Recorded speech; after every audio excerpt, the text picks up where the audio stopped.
Welcome to Sholicast, the podcast all about Lolly and Shota, including Not Safe for Work. Sholicast is hosted by me, Hydro, and Dr. X. We're the developers of Insexual Awakening, a straight Shota visual novel game with incest, lollies, MILFs, onesans, and even a femboy character if you play Insexual Awakening 2, our sequel. If you'd like to play our games, you can download them at our official blog at barag.net/cyberhex. And if you'd like to support Insexual Awakening's continued development and this podcast, you can join our Subscribestar at subscribestar.adult/cyberhex. Enjoy the show. Welcome back to Sholicast, everyone. Once again, I'm Hydro, and I'm with Dr. X, my co-host. And for this episode, we are joined by a lolly artist known as Wysteria. Welcome, Wysteria. Hey, Welcome. glad to be here. Yeah, glad to have you. I've been on the podcast for a while, actually, so it's really an honor to be with you guys. Yeah, we're happy to have you. Yeah, that's awesome. We've definitely had previous guests who have listened to our podcast, for several episodes, and then they get really excited when they're finally on, and I can understand that. I mean, I first did not expect it all to show up. It just came out of the blue. Yeah, it's awesome. You were on my list for a while, honestly, and we finally got to you. Happy you accepted. As we said, you are a lolly artist. What kind of lollies do you usually depict, and what kind of scenarios? What do you usually like to draw in terms of lolly art? For me, I like to draw lollies in kind of I would say more like fashionable kind of like dolls, almost like dress-up dolls, basically, right? I guess lately I've been kind of on hiatus, but when I started drawing lollies, which had been about shortly after I got my digital drawing tablet, which should have been 2014, 2015, I really like to draw dresses and stuff, so I like looking up designs, and I like really, how in children's books, you usually see those two little lollies that kind of have those kind of dresses that poof out. This is kind of like the old-fashioned style of just a little girl. So I kept drawing that, and eventually that kind of evolved into, besides being an aesthetic fascination, obviously it became sexual. Eventually decided to post it online, but here we are. Oh, nice. So you're really into the fashion aspect of the dresses and stuff. Are there any is there a specific kind of fashion that you're really into? Is a Lolita or some other kind of fashion? Yes, actually, I think Lolita would be a kind of good catch-all term for it, but I wouldn't say I'm in that kind of sphere. It's definitely a big source of inspiration. I'm definitely I like to keep outside of that kind of art of the fashion, because it's a whole separate thing, right? It's a whole separate hobby, should we say? Yeah, I don't know much about it myself. Yeah, exactly. Me neither, right? So I just look at it from I'm just an observer and an appreciator, just on the outside. Makes me think of the Buddy Daddies ending, doesn't it, Dr. X, with all the different outfits and stuff? Even though it may not be the same genre, that's what it kind of reminds me of, is going through all the different outfits Miri is wearing in the ending. Yeah. I can imagine Wysteria might like that, the ending of Buddy Daddies, I don't know if I mirror that, actually. It's a cool anime about two guys raising a young girl, a lolly. Pretty cute. I honestly prefer it over Spy Family, even though yeah, Anya's great and everything, and Becky's great, but I prefer the story in Buddy Daddies, actually. Interesting. When did it come out? I think just a year and a half ago. I think it was 2023. It was very, very recent, but see, it happened to come out right when Spy Family was really peaking with the season 2 or season 1, so it kind of got overshadowed. Yeah, that'll do it, right. Yeah, funny thing, I do draw a lot of lolly, right, but I don't actually keep up personally with anime. I kind of an observer, almost. I obviously take a lot of inspiration from my anime characters, the anime style especially, but I don't actually participate in that kind of watching anime or getting manga hobby. This is a whole separate thing. Yeah, we've had other guests on who do some kind of lolly art or maybe lolly drawing or something along the lines of that, but they're not really into anime.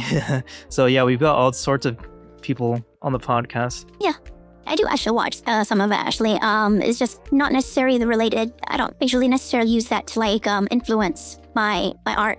Just as a appreciator of the media. Like lately, I've been watching some like for anime like EGTO or like Golden Boy, which is like 90s era stuff. Those are like shonen kind of stuff that doesn't play well into the kind of stuff I do for art. Yeah, Golden Boy is a classic one that I've never seen, but I've heard of so much all the time. Oh yeah, see, as an interesting main character, for people like me, people like us, think there's a lot to see in him of being like a kind of like impulsive, almost loser of character, but he has some qualities that does redeem him, or at least the way the story plays out. He's still a redeemable, lovable person, but definitely a very flawed, impulsive, perverted character, obviously. So you said you started in 2014. So did you start drawing with Lolly, or did you draw other stuff before that? So 2014 is about when I got my first drawing tablet, but before that I was in the My Little Pony, and obviously the Friendship is Magic. My Little Pony Friendship is Magic that came out around I think 2010, 2011. But by the time it was 2014, it was at the peak of how like Middle Spree kind of obnoxious, kind of like fan base, and I was definitely one of those, It got super popular. It was a fucking explosion, honestly. Yes. Yeah, it was. Yeah, it was a big explosion, kind of like a horde all over the internet. Like 4chan had to like make a whole containment board for it. It's so, You see, I actually was talking about this with Hydro the other day, is that the evolution of like the My Little Pony, like the brony stuff, it reminds me a lot of the furries a little bit. Oh yeah, for sure. Because initially like people were like weirded out by the bronies or whatever. But the bronies kind of held strong and started making their own communities. Yeah. And that's why they're still enduring to this day. They're still strong. Yeah, that's right. They're still enduring. Yeah, it still is, for sure. And I mean, they even made their own like boards, like image boards. Yes. I'm sure there's like multiple of them. Got Derpy Buru. Yeah, exactly. Yeah.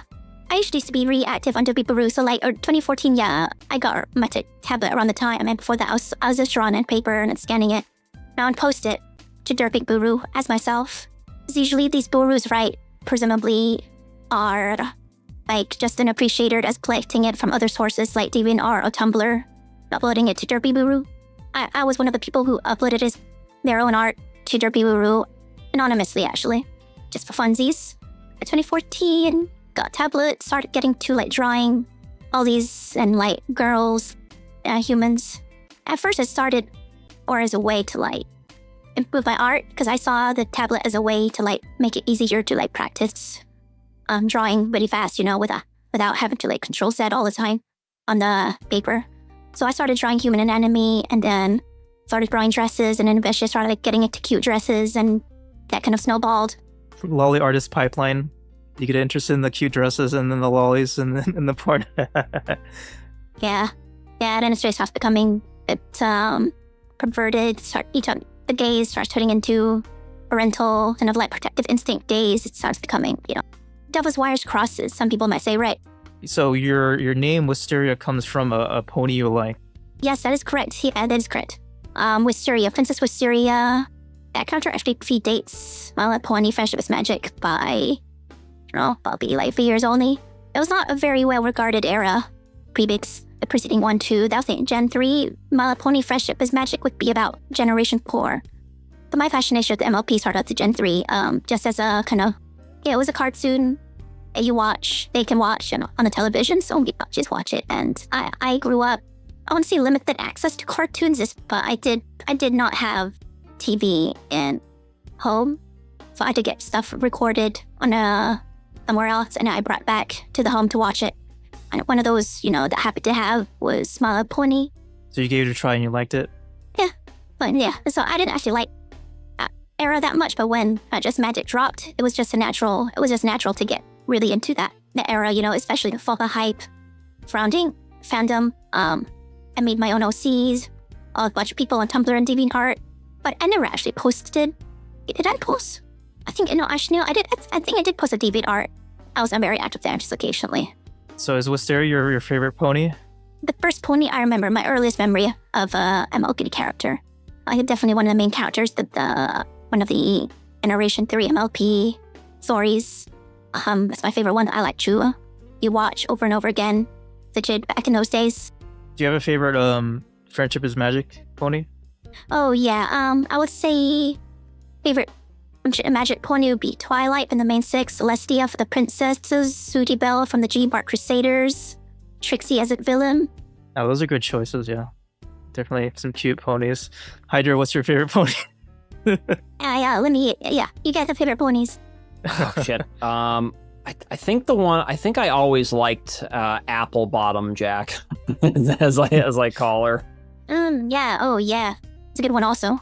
Definitely like her, and I think I like, I do like Pinkie Pie. Like, I know some people thought Pinkie Pie was kind of annoying because of how hyper she was.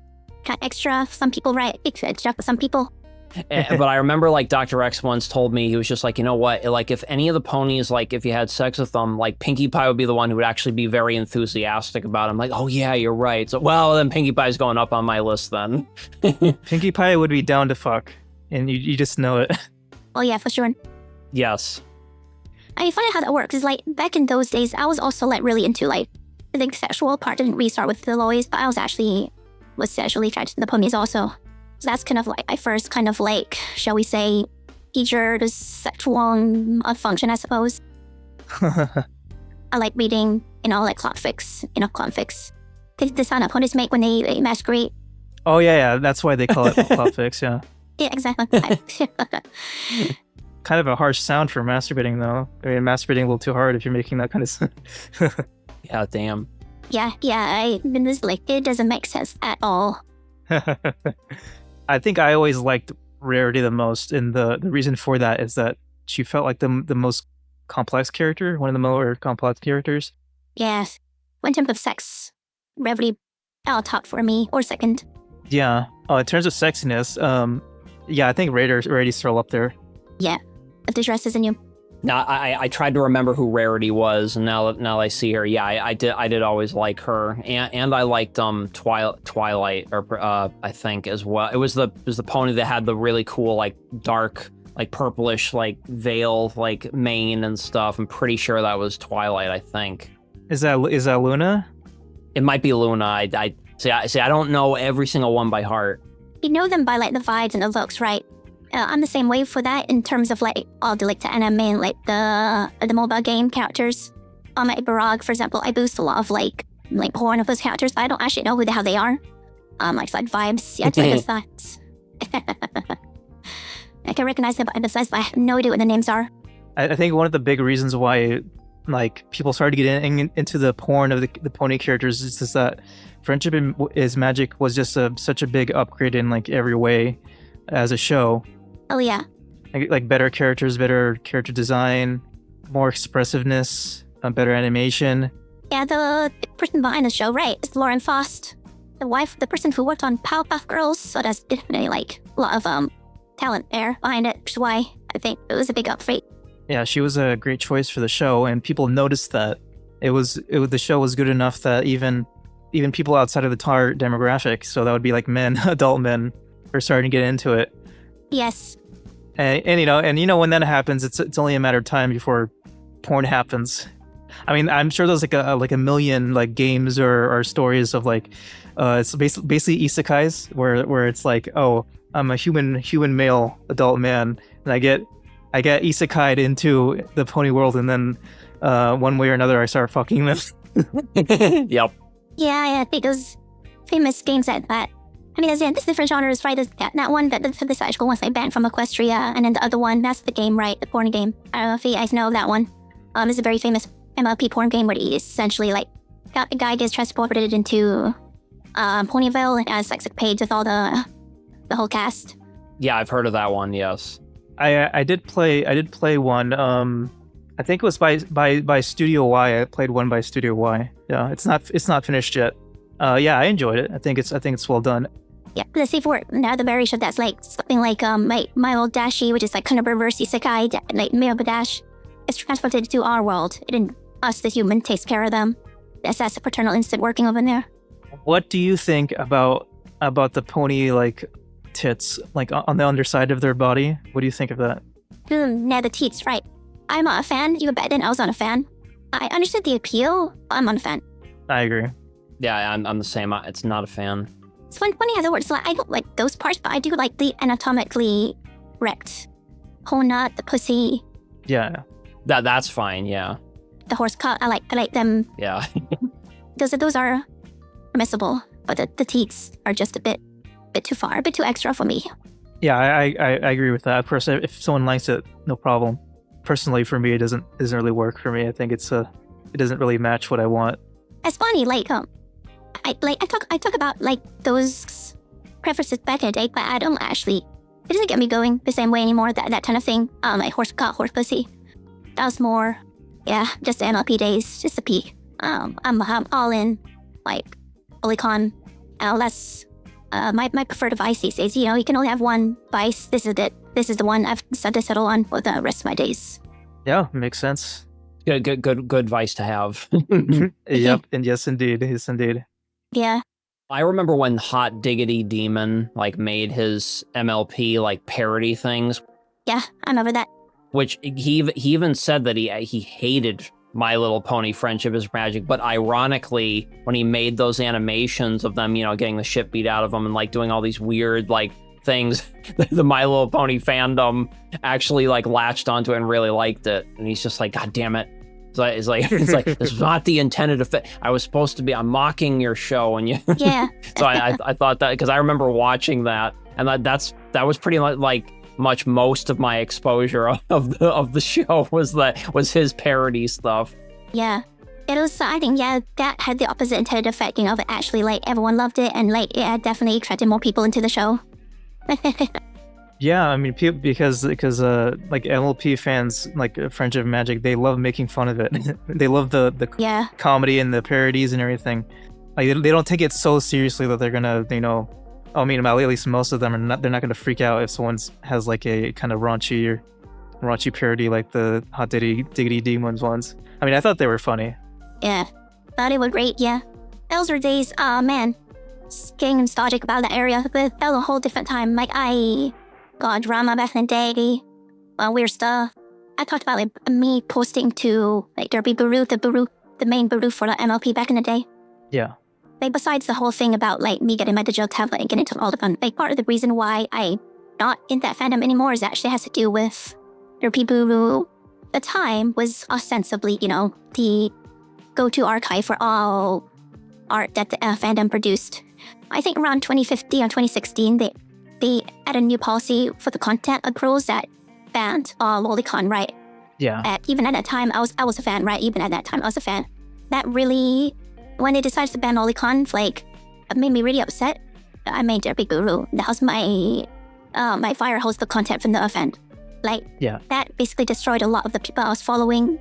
I couldn't keep up with them on the other side because I was too lazy. It made me really upset, so then I decided to swear off MP fandom and go all in on Lolicon. I have been like radicalized V when they banned Lolicon. Radicalize you. Yeah. You're radicalized. I also just remember another pony that's my favorite. That's a Vinyl Scratch or DJ Pawn 3. I even remember like the funny parodies of it where like she like uses her bass cannon, which is just like her giant speaker to like save Ponyville. I love those. That is my other favorite pony. Yes. Well, that makes sense since you like making music and stuff. Yeah. Oh yeah, that's true, right? Yeah, you related that a lot. And her counterpart in that of like was common like shipping air in a clock fix. I'd be like Octavia, the one who plays the shallow, right? And they can't be lesbian, so they're not permissible for us to, you know, lewd, right? So you were a shipper? Were you a shipper? I won't say I'm a shipper per se, but I did like reading various shipping comics. Not comics, sorry, fics. I didn't have it. I wasn't particularly obsessed with any particular pair. I just liked, race having sex with the ponies and having sex with humans. Either in pony form, anthro form. Yeah, sounds good. Just, it was a weird time. Anything goes. Now, when you got radicalized, as you said, to going to human lolly, was there any particular like human lolly characters that you got like attached to? Because I know you said you don't really go into like the anime stuff too much, but you might see like characters maybe from video games or anime that you like. Are there any that you can think of that are like your go-to favorites? Yeah, funny you mentioned that, because I actually, I guess the whole lolicon thing actually did start much, much earlier, like before MOP and before like the whole lolicon banding. I think my favorite character actually was a webcomic character. I don't know if you know this artist, but back in the day, my early Demon art dates, there was an artist named Believeland. He had a webcomic based off of like Western cartoons like Pop-Off Girls, Grim Adventures of Billy and Mandy. It's a parody comics, right? Parody webcomics. And what Believeland did was he kind of like made it into like one whole maybe crossover universe of like all the early 2000s, late 90s Western cartoons. My favorite character was from one of his comics, that Grim Adventures from Down Below, which is basically where like Mandy hooks up with Grim. They have a kid, 2 kids in fact. Nice. One of them is a skeleton boy, and the other one's a girl. My favorite character was the girl character, Eddie Mandy, essentially, or Minnie. And the author of the comic Bleepin, he was lolicon himself, so he injected a lot of that lolicon energy into that character. And I guess it came out around 2005, the mid-2000s era. That was around when he was upping out those webcomic pages, I think mid to late thousands. Did draw a lot of fan art of her. It's funny, I kind of don't remember this era because I was actually very young at the time. So it's a interesting character because even though like the author was like a kind of a lolicon, like obviously like back in the day it was more acceptable, I think, could be a lolicon than in 2000s. So lost. Yeah, it was basically like no one cared that much. It felt like, it didn't get talked about very much. Yeah. I think even Hydro, when I met you, when we met, even back then, I think we were maybe only at the beginning stages at most of like people were like freaking out about Law and Shota. Yes. I don't remember thinking about it that much. I mean, pretty much what happened is that I saw Hydro was making a Cherry Shota game, and then I messaged him, and that's basically it. I wasn't worried about the climate or anything. This would have been about what era? Like mid 2010s, right? I think. Yeah, this was like around 2016, something like that. 2016, 2017. Yeah. Yeah, and then I wasn't not thinking about the climate because it wasn't in full force quite yet. Yes. So yeah, I mean, I believe one day we can go back to the point where no one really cares. Yeah. Bleedman, I think he at the time was actually one of the most popular DeviantArt artists on DeviantArt, most followed account. I do remember he had like one illustration where he had like a self-image of himself, yeah, as like an artist, and it was basically him creeping on like one of the Western cartoon girls, like little girls, right? From the Western cartoons that I think it was Pop-Off Girls, being a creep towards them. It's self-inserting of that, and it's like, can you imagine like one of the most popular accounts on DeviantArt presenting himself as like a creepy lolicon, and that would be unthinkable today. I mean, see, back then, nobody really, it didn't really bother anybody. They just kind of were like, haha, either laugh at it or they'd be like, no, I'm not really into that. Yeah, as far as I can tell, he still does his a comic, basically going on. We had it for 20 years. Oh wow, that's some big time commitment. Nice. Yeah, it is big time commitment, but it's very slow. At 1 page every month, 2. You know how webcomics are. Be post mostly on Twitter. I think he was one of the last holdouts actually on DeviantArt. He didn't make a Twitter until like Twitter in 2020 or something. I don't know. So would you say that like art online was like what really got you into lolly art? Yes, definitely. I think the Grim Adventures Down Below webcomic that he made, I love that because like I said, I didn't have cartoons at home. I could only have like pre-recorded stuff. Well, if I wanted to get like extra cartoons, like more Pop-Off Girls, more Dexter's Lab, or Grim Adventures, his webcomic was the way. Oh, so you did watch those shows as well? Because obviously I couldn't watch all of it because I didn't have TV at home. But the ones that I did have, I watched and watched again and again. Nice. Yeah, I watched a few of those the shows. Mandy really reminds me a little bit of Raven. She kind of has the same vibe in a lot of ways. Oh yeah. Yeah, same vibe, right? Same kind of like, Deadpan, snarky. yes, exactly, yes.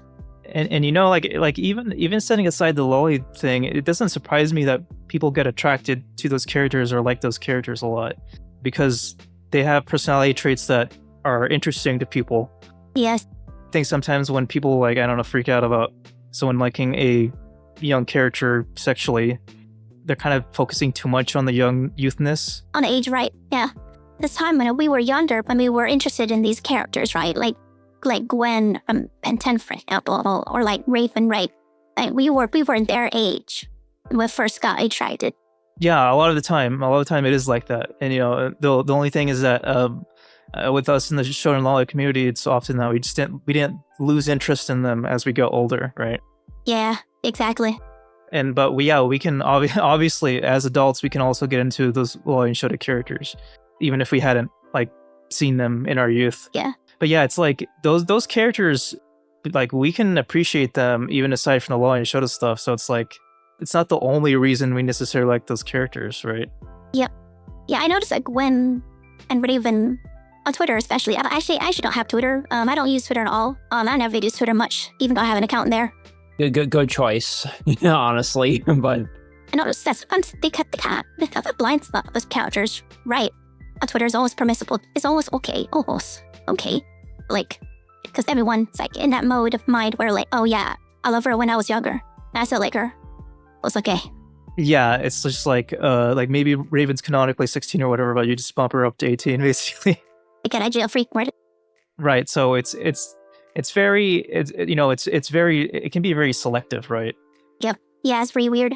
Like for example, Nimona, to me she comes across as someone in her teens, but like still younger than 18. She's from Pokemon, the newest one. yeah, Scarlet and Violet, yeah. But they kind of like the internet or the Twitter sphere collectively decided it's okay to loot her. Yeah. Yeah. Where it's like, you know, wherever the dice rolls or dice falls on whether it's okay to loot a character or not. Yeah, it's just vibes, man. Yeah. So nowadays, do you usually just draw OCs or do you still do fan art? So, yeah, I basically just draw like OCs. Honestly, I wouldn't necessarily call them OCs, so it's a bit implies that I'm more invested in them than I actually am. There's some like repeat characters I've done, but they don't have aims or stories or like personalities. They're just things I like to sexualize. The scenarios I like to play back. Like what are said scenarios? I have a kind of like fascination with kind of like the kind of like escort or like prostitution kind of scenarios almost. So I kind of like scenarios where like the girl is getting something in exchange for doing the deed with the guy, right? But she doesn't know better, so she has no notion of like the kind of like really lopsided like value scales of what he's giving versus what she's giving up. Oh, so is it like he's giving like $10 and she has sex with him or something? Yeah, like even less than that. He's giving like, I don't know, like 100 Robux. Robux. I don't know, Robux or what's the currency of Fortnite? I don't know. V-Bucks. V-Bucks. UX, right? I don't know. Some of those Fortnite skins are expensive, so if they give him like 1,000 V-Bucks, that's a lot. So okay, that's true, right? But yeah, I like the kind of scenarios that play at like the innocent naivete of the characters. Yeah, that's fun. That's one mood. It's one mood. I have another mood where I really like the more like precocious kind of like characters, like more mature, perhaps a bit too mature for her age. Like a more sexually experienced kind of girl? Yes. Yeah, I won't say necessarily sexually experienced, but more like more assertive. More assertive or conscious of the way certain people like myself are looking at her. Oh yeah, so more aware of that she's being seen sexually them. Yes. Kind of it's totally different opposite ends, right? But I have different moods and I flip between them.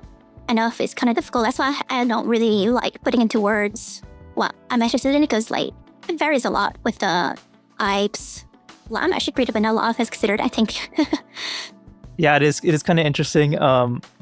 Shonen lolly is seen as like, oh, it's so far away from vanilla. But honestly, I think my own interests are very vanilla. Yeah, honestly, like, Even including shonen lolly, I don't feel like I'm that like far out there, honestly. pets like some more like people who are like not into like lolly or shota, but like outside, like more like into like humiliation and all like BDSM or something like that. And that's all cool. Yeah, exactly. From my perspective, I think that's less vanilla than what I'm into. Yeah, I feel the same way. Kind of interesting how far other people go when they're not including shonen lolly. Yes. Like it could be like guru or humiliation or NTR, like war, inflation, you name it. And like we said, that's all good, But it does feel less vanilla than shonen lolly for me personally. Yeah, you can get some like really wholesome stuff with shonen lolly, absolutely. Like Yeah, right. Yeah, exactly. where just like two people in love having sex, and it's not like nothing really far out there. Yes. For minimum, for me, I do like to play at scenarios, but there's definitely that kind of like imbalance, like power imbalance. Like obviously that's like one of the like essentials in like any kind of like romantic almost, like especially like ships or like romance books. They've made like people like to play at that power imbalance between like the person at the top of the couple and the bottom of the couple, any that at least. Oh, absolutely. That shit is super fucking popular. Yeah, like I know one is like enemies to lovers. That's a big one. Yeah, exactly. Because obviously when you involve enemies, that implies it's some kind of power imbalance or at least a power struggle. Like people like rivals, people like I guess like a superior and the person under them, stuff like that. Yeah, all this stuff adds spice to it. Spice and conflict and balance. Yeah, that's it. Exactly. Yeah, like these days, like that's kind of honestly like pretty vanilla compared to like stuff I was into like back in the day. I think ponies. It is kind of weird, right? Because like the cartoon animals. No shade, like, but like just looking at that back in the era, I was like, wow, I really like seeing like anatomically realistic, what's called to go inside anatomically realistic cartoon pony pussies. So that was an era, right? Yeah. It is interesting, and I was also talking about this with Hydro the other day, is that like, oh yeah, we went through that whole era of like friendship is magic, and initially people were like weirded out by it, whatever, people sexualizing the ponies, and then it feels like people mostly got over it. And then like after that, you started seeing people like do the Pokemon Smash or Pass stuff, and people like talking about like which Pokemon they'd fuck. Which Pokemon they want to get fucked by and stuff. And like obviously a lot of those Pokemon, they're on 4 legs, right? So I was actually thinking, man, like Friendship is Magic kind of paved the way for that. Yeah. For people not to freak out so much about like fictional creatures. And I normalized it, well, maybe not normalized the right one. Sensitized.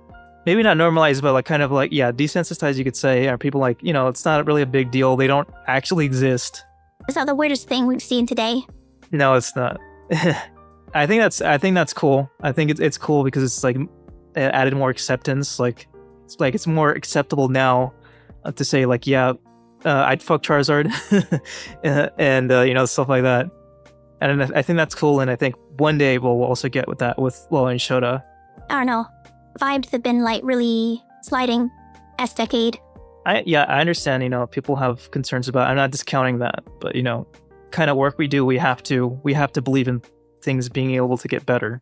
Yeah, I do. I actually do still believe things will get better, but yeah, it's been rough, right?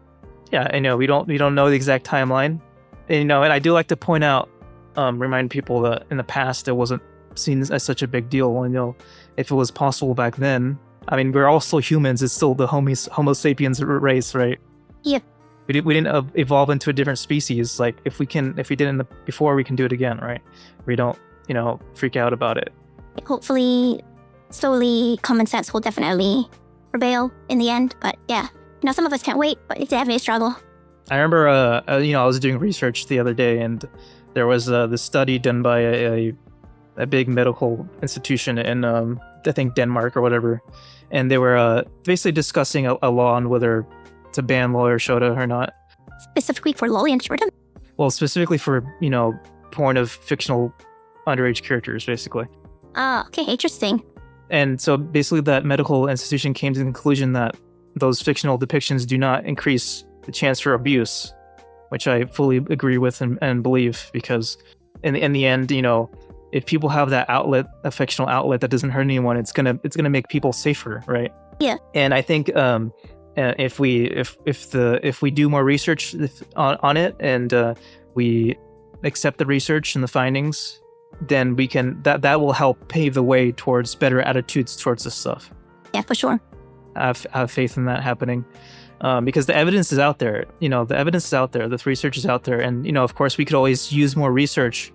But if people open their minds to the reality that this kind of art can help prevent abuse, then that can really change how people think about it, right?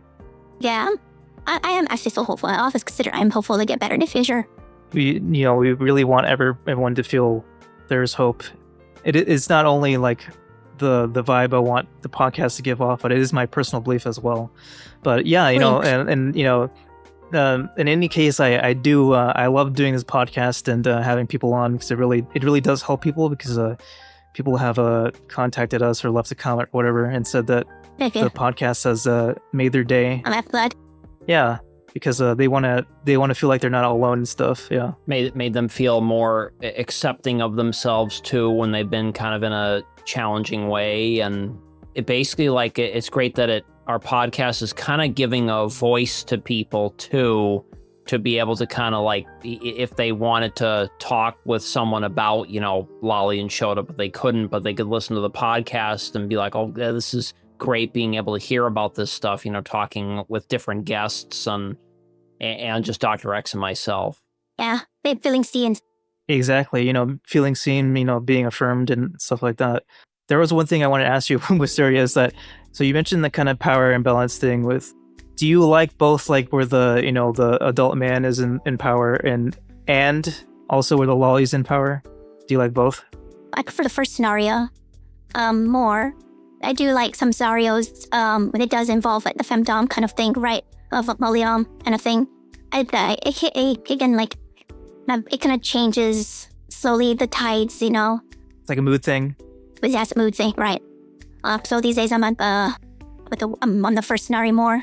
In terms of looks, do you have a type that you especially like for lollies? I do prefer kind of the more dainty, athletic kind of appearance. I know some people with too extreme ends, like chubby, or they like them stick figure. Closer to the stick figure end, honestly. The frigid body kind of, I describe the flat frigid body kind of look. Yeah. Right, totally flat, not even, maybe not totally flat.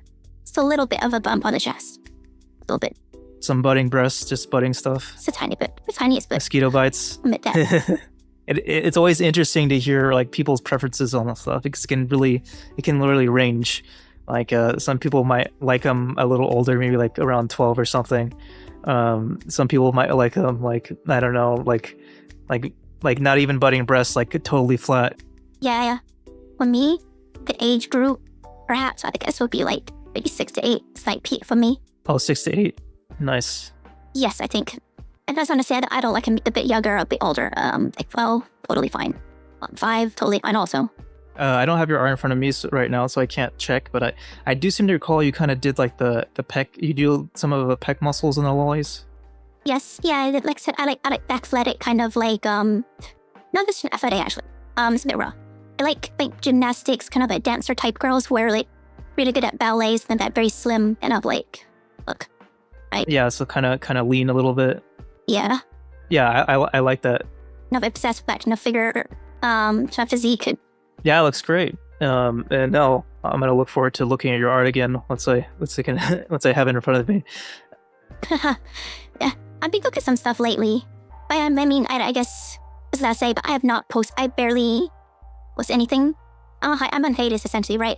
So I don't really have time to manage my manager as it's online on top of just casually consuming it, because I do I always boost. I boost all day, every day. People's art I like. On my timeline. See it, I'll boost it, I'll favorite. I love it all. I love showing people stuff I like. And it's probably why I have so many followers. I not posted anything for years, basically. You're like a curator in a way. Yeah, I guess, yes. What do you say that, right? Are you planning to return to doing art in the future? I do draw all the time, actually, so, well, not all the time. I still draw quite deep-eyes. Only, or my eyes and eyes of the closest people closest to me, essentially. Boy, for example, he would be, I stream a lot. They're all in like private channel, and we draw, shares art we like. But besides that, I don't post it. I got a lot of stuff I never posted, which is why like last time I did post, which I think was about December, ran out some August, right? No, September now. Yeah, December. It's been a hot minute. I just dumped a bunch of stuff, like dozens of drawings I've done. I'll probably do that, later this year. Oh, it's cool. I'm looking forward to that. Nice. Yeah, I look forward to that drop. And cargo cults. Now, in the previous episode, we talked to someone who prefers blonde hair. Do you have any kind of like hair color preference? I think I like black hair the most. Like jet black hair, like black. It's not the funnest thing to draw. Sometimes. But we said you wouldn't like to paint. Actually, no, it's easy to draw. Also, actually, not that fulfilling. So I do like to draw blonde hair a lot. Actually, that's my second favorite probably. I like it a lot. Nice. I definitely like to mix it up. Take one picture. But I did have that illustration where I have a darker skinned girl and a lighter skinned girl, and her colors are opposites. Like black hair for one, and on every other is yin yang, and it's a good classic composition. I think it's a nice combo. Yeah. I like girls more for their kind of almost non-sexual figures, almost, right? The legend stuff. But a lot of the stuff I do lately had been safe for work. I think the stuff I've posted lately has been safe for. So it's just kind of like girls enjoying life sort of art. Yeah, I hardly draw porn. It's kind of weird. Consider myself not safe for work artist, I think. But what I like to do actually is, even for the stuff I draw that does not feature anything like sexual, that's safe for work, I like to inject my sexual energy into it, Like unambiguously establish hard's picture, even though there's nothing sexual happening in it. Yeah, I think I know what you're talking about. Yeah, kind of reminds me a little bit of what Orenji was talking about. And yeah, episode 2. Yeah, it was an interesting episode. It was. The guy behind the big meme, amazing. Yeah, he was a great guest. I mean, sometimes when you draw something that is sexually charged, or at least like you said, you put your sexual energy into it, even though it might be safe for work or won't have any things. It's like you can sometimes sense it from it, or it will make the NSFW stuff even more appealing potentially, because you're leading up into it. I like showing off a lolly character or Shota character in a safe for work setting, if it was in a comic or whatever, where they're fully clothed and all, but there's certain angles or poses or something, and then it leads into the NSFW, and it's a lot more satisfying. Yeah, exactly. But I like that kind of build up. It's almost like foreplay, I suppose. Yeah, I do love turning kind of innocent, non-sexual situations to something that's if you know, you know. If you don't, you don't. Right. Oh yeah, that's a ton of fun, especially because that I love it when you have comics or just stories or drawing sequences where it starts off as if it could be a safe for work comic that anybody could read, right? Anybody could enjoy, and all of a sudden it goes bam into the NSFW stuff. Oh yeah. That's always a lot of fun, because I think that stems from me thinking about shows like the Powerpuff Girls or Billy and Mandy or any of those shows, and just thinking about, but what would have happened though if Billy took out his dick and then Mandy was or whatever, all that stuff is just fun to think about, and then you try to make it a reality with your drawings. They're turning stuff less mundane and trying to figure out how we can make it twisted, right? Almost. Hydra and I were watching Elusive Samurai the other day, and Hydra, did you feel like the anime was a little bit horny? It's a little bit. Oh yeah, definitely. Yeah, there is that. There definitely is that vibe going on with it, and not just with the main character, pretty much all the lolly Shota characters, and of course there was that adult character who tried kissing the Shota and stuff to wake him up, and a lot of funny stuff like that is kind of makes you wonder the creator what their preferences are. Yes. And there's also this was the moment where the Shota was pretty much hugging that adult man and blushing. And I remember being on Brag and someone posted that screen cap of that, and they're like, I don't remember exactly what they said, but they're pretty much implying, oh yeah, they're fucking. Yeah. It's kind of fun guessing like what artist does like, and they're not when Nuna was looking right. What are they drawing when it's looking? Oh, absolutely, yes, yeah. I feel like people who like Lolly and Shota characters, but they like never say whether they're into the NSFW side. I feel like there's proportionally a lot of people that are into the NSFW, but just won't say it openly. I'm sure that's the case. It's fun to guess, but like I tried to not like be so sure of myself, you know. But sometimes people are just really into the NSF stuff. In my opinion, there are a lot of people who are secretly into it, and not so secretly. Like for example, some other famous examples. I Made in Abyss. You know, like the guy behind that's a fucking like whoa. Oh yeah, he's super horny for that stuff. Yes. Good. Good. This guy is. Somebody stop him. Oh, you know what I mean? This man has to be stopped.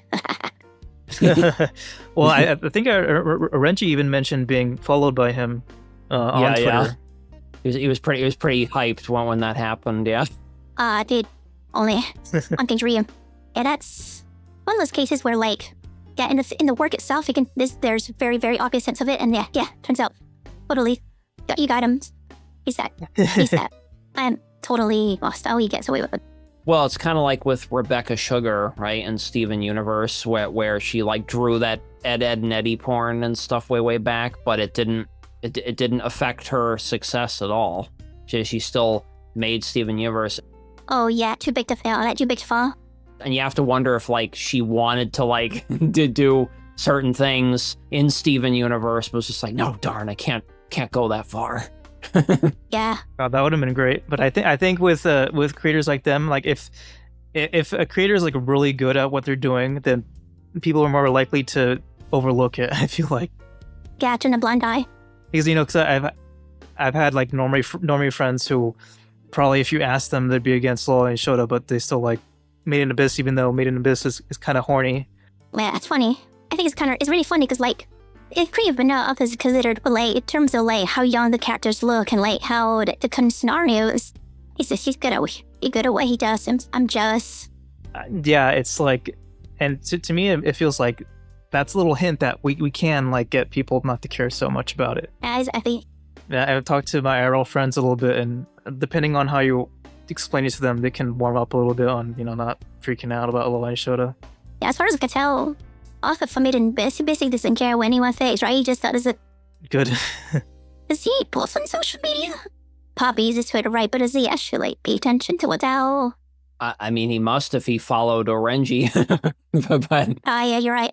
I don't know, actually. I wonder if he followed Renji for the little girl GF thing. Definitely, right. A lot of people did, I think. He did. He did, I think. Oh, damn. Because it got so popular and like it started trending. Even with Mont Normies, right? It got so popular. And then I think he saw it and he probably liked it and then followed Orenji. Yeah. Because it was prior to when Orenji got banned, like off of which was dumb. But luckily he got reinstated. But that was right before that happened. The Made in Abyss person like followed Orenji. Yeah, it got so popular. You know the artist account on Twitter that does the nuns, the cartoon anime nuns. Yes. Yeah. Yes. Yep. Yeah, they also did a parody of that, I think, and they didn't get dunked on it but they did it and basically lost it to the ether. I don't even remember what the image looked like now, but that was at one of those normie accounts. It was like frog GF, but the GF stood for good friend. Yeah, it was very, very innocent and wholesome. It was very like there was nothing bad about it at all. Yeah, shame. Still, I'm glad that it got popular enough that even like wholesome, kind of not even having to do with Lolly and Shota parodies are made too. So that's pretty cool on the Renji's part. It was a great concept. Yeah, that kind of thing that happens on my Twitter, on the rest of the internet. It's kind of like why I basically only use Parag. I've been on Barrag since the very beginning, essentially late 2017. In Barrag got shot in mid 2017. Yeah, that's crazy because I forgot when we learned about Barrag in the first place, but 2017 was when we were developing IA1. I was developing it with Hydro. Yeah. But we had no idea Barrag existed, so Barrag really exploded the past few years, really. Yeah, you were developing on All the Fallen, right? Yes. The Fallen actually used to have a Mastodon instance before Barrag did, immediately before Barrag did. I was the only user. Oh, really? Ooh, interesting. I was the user of All the Fallen back in 2017, and they had a Mastodon instance I signed up to. I think social.allthefallen.ninja someday. I was the only user. He decided to sunset it because no one using it except me. That's kind of surprising too, considering how many people use Barrag. All right, yeah. I guess it didn't catch on at the time. They were too attached to the ATF forums. Yeah. But I guess it kind of makes sense because like the people who browse ATF, no offense, but kind of old-fashioned to use forums now, you know? Yeah, there's an element of old-fashionedness. It would be nice to see a little more overlap between Barrag and ATF. Well, yeah, for sure. Yeah. I do think it's really important that the Lolly and Shooter communities stop being so isolated from each other, because that way it can become a lot stronger. I'm of two minds about it. On the other hand, I think the compartmentalization almost is kind of a defense mechanism. Yeah. The compartmentalization of the ship and the sinking ship, obviously, doors are sealed when by disaster strikes, so that you contain the problems in one part of the ship. It's good that there's multiple sites. Yeah. If one is like going through some database stuff, then the other one's still going to be up there. And ATF may not be for everyone, but I do think it's super important. I mean, that past episode we just did with Yup, he was talking about how much ATF helped his mental health. So that's great. And it's the same thing for Barrag. I'm sure there's people who are like, no, I know for a fact there's people who like Barrag means so much to them because they can express themselves there without like worrying about being shamed. Yeah, it's like a haven from all the haters on my Twitter and other mainstream social media sites. There was a time when Barrag, we had to turn off the federation and like the visibility of the site temporarily due to traffic issues, where it basically made it so that only users of the site could view the site, could view Barrag. And a lot of people were saying back in the time that they liked it that way because they felt safe. They preferred Barrag to be insular, closed down forever. Yeah, these are the kind of people that, they kind of need that kind of thing the most, right? Also, please support Barrag if you like it and you're able to. Yes. Yes. Since it does require quite a bit of money. Yeah, so to support Barrag, there's a subscribe star, but we have had issues with the subscribe star lately. Yeah, it's been a pain in the ass. Not sure what's going on. It's kind of funky. Who are currently subscribed are able to, but you can't get new subscriptions on a subscribe star. So we have a boosty now. I'm kind of wary of it, but it is currently the next best option. What about Fanbox? And also an option. I think I've heard that some people might have issues with it. If you registered on Fanbox like a while ago, you can still use PayPal. I think so, right. If you're a completely new user, you won't be able to use PayPal. However, you'll be able to use like your Visa card or whatever. But that's the same thing as Subscribe Star, so it's not like a huge difference. Yeah, right, exactly. Right. But if people are able to, and you like Barrag, you want to support Barrag and all of its artists, and being able to post any kind of fictional art you want, please consider supporting Barrag on Subscribe Star. If you're already there, you can continue supporting, or you can do it on Boosty, or you can do it on Fanbox. Please consider doing so. I think Barrag also accepts crypto if you're into that stuff, so that's another way to donate. Yeah. Yeah, there's definitely avenues, and Barrag's a really important community. There's other communities out there that are big too, like Wysteria, like where you were saying, some people they only hang out on like Aethy, and other people might only hang out in ATF. But all these sites are important to keep the communities growing and having a safe haven for people to post whatever they want with regards to Lolly Shota or really anything. And yeah, so always, if you can support, definitely do so. Aethy, if you're listeners from Aethy, now some people on Pomp, for All the Fallen, you will probably listen to this. Support those too. for TV is really important. Like, there's no other place as far as I can tell, there's no other place besides Pop-Up TV to live stream. Yeah, Ratu is doing a great job. Yeah, insane. So please support him as well. Yeah, he is similar to Koi, spending his own personal money on Pomp. So please help him out. Yeah. But it was a fantastic discussion with you, Wysteria, and I'm really glad we had you on. Oh yes, Yeah. Really interesting discussion. had to be on. Yeah, on ponies and lollies and all that other stuff. Yeah, I could still be talking about My Little Pony as much as I did. Well, it was inevitable because of your name and also your avatar. Yeah, right. Yes, Yep. yeah. But I should have known better. It was going to be brought up. Now, if people wanted to follow you to see when you do your awesome art dump, possibly later on in the year, where can they find you on Barag? I am only on barag.net/Wysteria. That's Wysteria, the flower with a Y, aka the pony. I do have a website, but I don't really use it. I have a bluesky.social also, just wysteriaread.art. I'll be find that on my profile. Cool. So if anybody would like to take a look at Wysteria's art that Wysteria has been making and possibly ones that come out in the future, be sure to join the Barag and check it out.